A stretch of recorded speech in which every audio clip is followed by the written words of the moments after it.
ओम नमः शिवाय। स्वागत है आप सभी का मेरे H S Bhardwaj YouTube channel पर।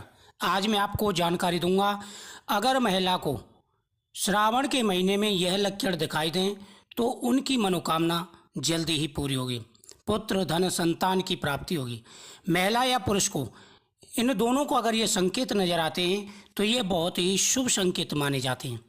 श्रावण मास में हम भगवान शिव की पूजा करते हैं, आराधना करते हैं। श्रावण मास में शिवलिंग की पूजा का सबसे ज़्यादा महत्व होता है। भगवान की मूर्ति की पूजा तो हम करते ही हैं, लेकिन शिवलिंग की पूजा का महत्व सबसे ज़्यादा है।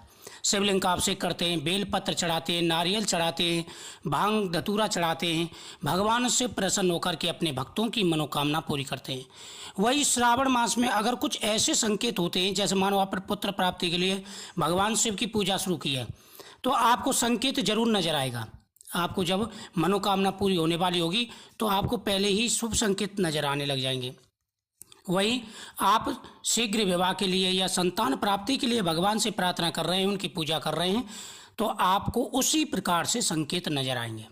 देखो, सबसे पहला संकेत है शिवलिंग का दिखाई देना। अगर श्रावण मास में सोमवार से पहले या सावन के महीने में कभी भी आपको शिवलिंग दिखाई देता है तो समझ लीजिए कि आपकी प्रत्येक इच्छा पूरी होगी। जिस इच्छा से आप भोलेनाथ की पूजा कर रहे हैं, लाखों व्यक्तियों में से किसी किसी को यह दर्शन आते हैं शिवलिंग के। अगर शिवलिंग के दर्शन आते हैं तो आप बहुत भाग्यशाली हैं। दूसरा है शिवलिंग का अभिषेक। शिवलिंग का अभिषेक करना, ये दूध से या गंगा जल से अगर आप स्वप्न में शिवलिंग का अभिषेक कर रहे हैं तो यह बहुत बड़ा संकेत है, आपकी जल्दी ही मनोकामना पूरी होगी।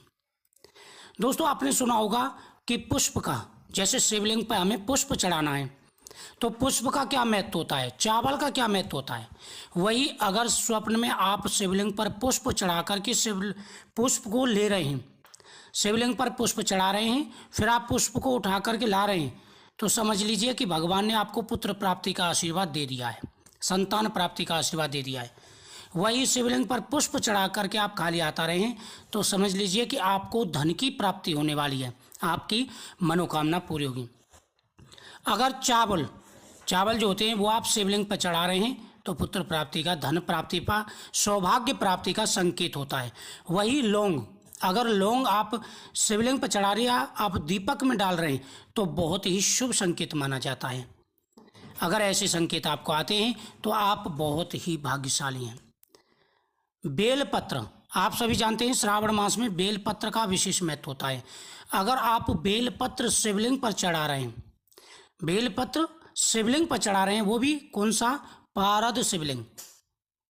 शिवलिंग सब पे चढ़ा रहे हैं वो बहुत अच्छा। अगर पारद शिवलिंग, सफ़ेद वाला शिवलिंग आपको नजर आ जाता है, उस पर बेलपत्र चढ़ा रहे हैं तो समझ लीजिए कि आपको विशेष लाभ मिलने वाला है और जल्दी से जल्दी आपकी मनोकामना पूरी होगी।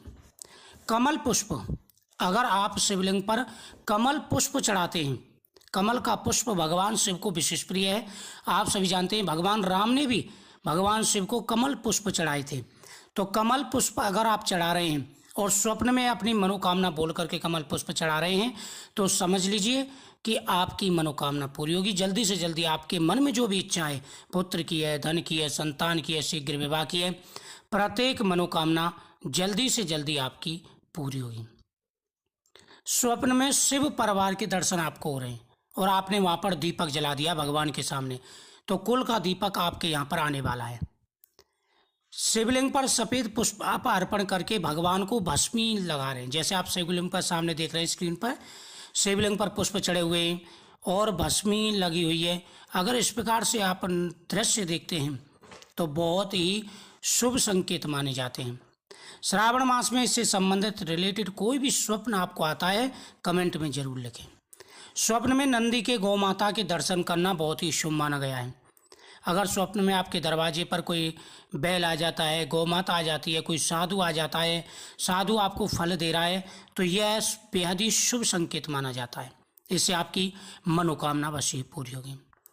शिवलिंग पर धतूरा चढ़ाना, अगर शिवलिंग पर धतूरा चढ़ा रहे हैं तो साक्षात पुत्र प्राप्ति के संकेत होते हैं। तो इनमें से कोई भी संकेत आपको आए तो आप कमेंट में जरूर बताएं, वीडियो को शेयर करें, चैनल को सब्सक्राइब करें। ओम नमः।